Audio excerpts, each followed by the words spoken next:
All right, we're going to take a look today at the difference between the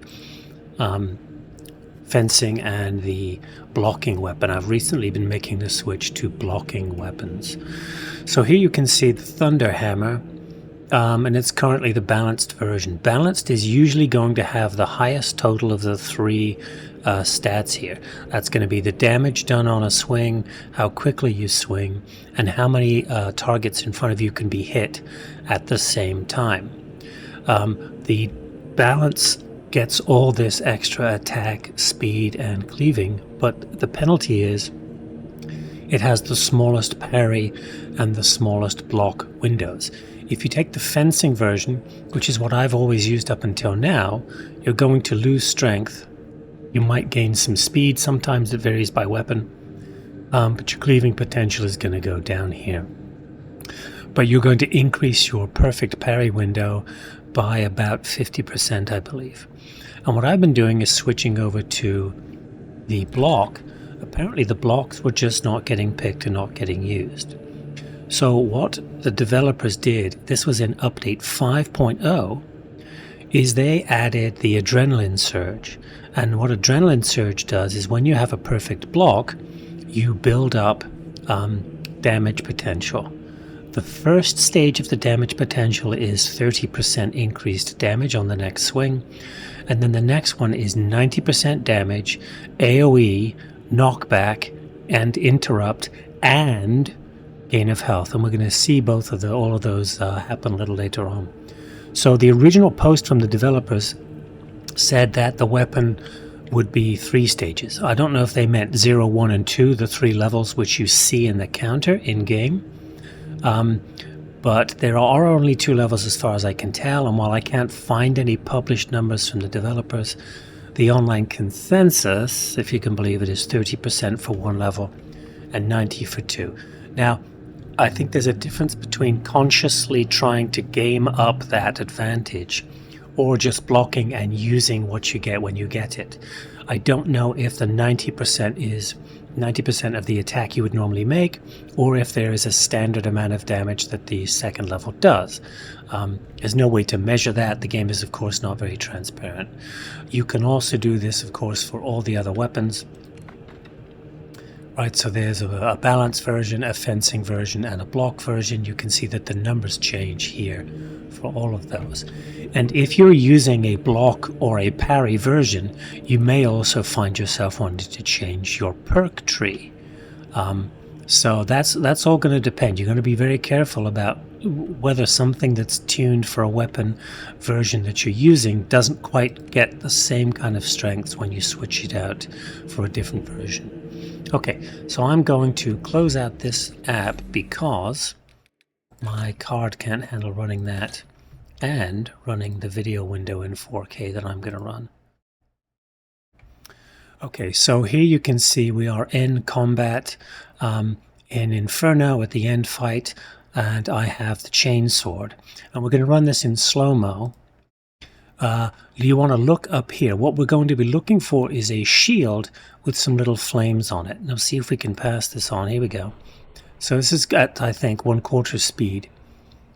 And I'm just fighting as normal. And conscious of hitting the block button. So I saw this guy coming from behind and I've blocked him. And you can see here that a level 1 shield appears right there. Now, if I make a melee attack in the next 34 seconds, that will get used. It goes away after 34 seconds. Once it's activated, there's about a 2-second lifespan to the effect. So I'm going to try and block. So I'm losing health here, which is important for what we're demonstrating. I lost health again, but I did block. Okay, and so you can see now my fist is glowing and we have a 2 here. So when I throw my next attack, what you're going to see is a huge AoE effect, a massive bright light, and I'm going to gain health from the damage I do. Watch this. Here comes the attack there. Oh, hang on, here it is. right there. So this shows you that your adrenaline surge level 2 is activated. You can see it's defaulted back down to 0 and a timer has begun. So any attacks that I make in the next 2 seconds will take advantage of this. And you can see a health bar there, and we're about to get another one back. There it is.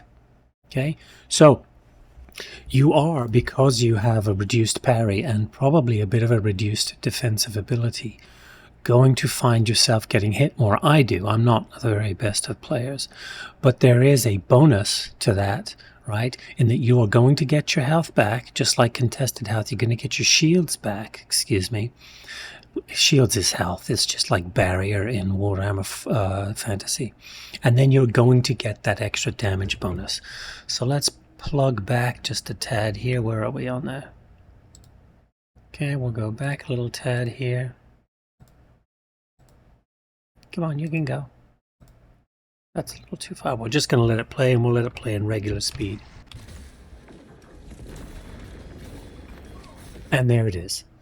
So it does work.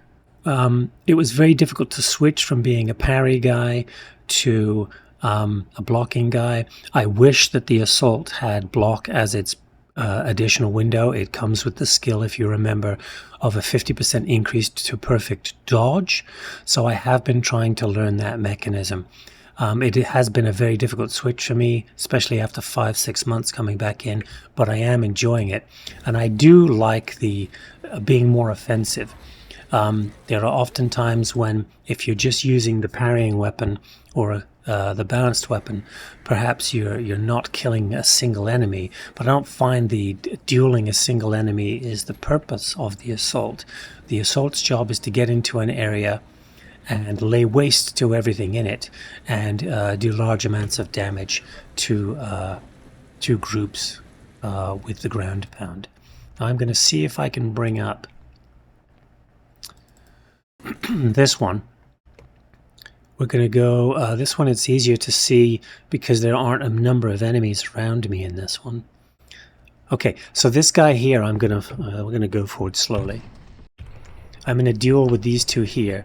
This guy's going to whip me. I'm going to whiff on my first defense, I believe. Yeah, so I whiff on that one. But then the second attack that he throws out here, I'm going to get that one. It's going to be blocked. There it is. This other guy's going to jump in, and I'm going to get my second level up here. There it is. We've got the glowing hammer, and then you don't have to do a charged attack. There's no special attack. You just hit that attack button, and boom, there it is. And this whole area gets AoE'd. You interrupt everybody. You can interrupt orange attacks with this thing.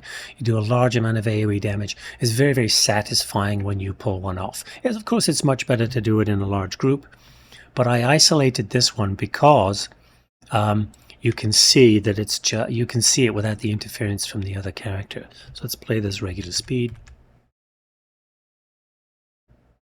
There it is. Very, very satisfying. So if you haven't been using the block weapon and the adrenaline surge, I'm going to urge you to do so.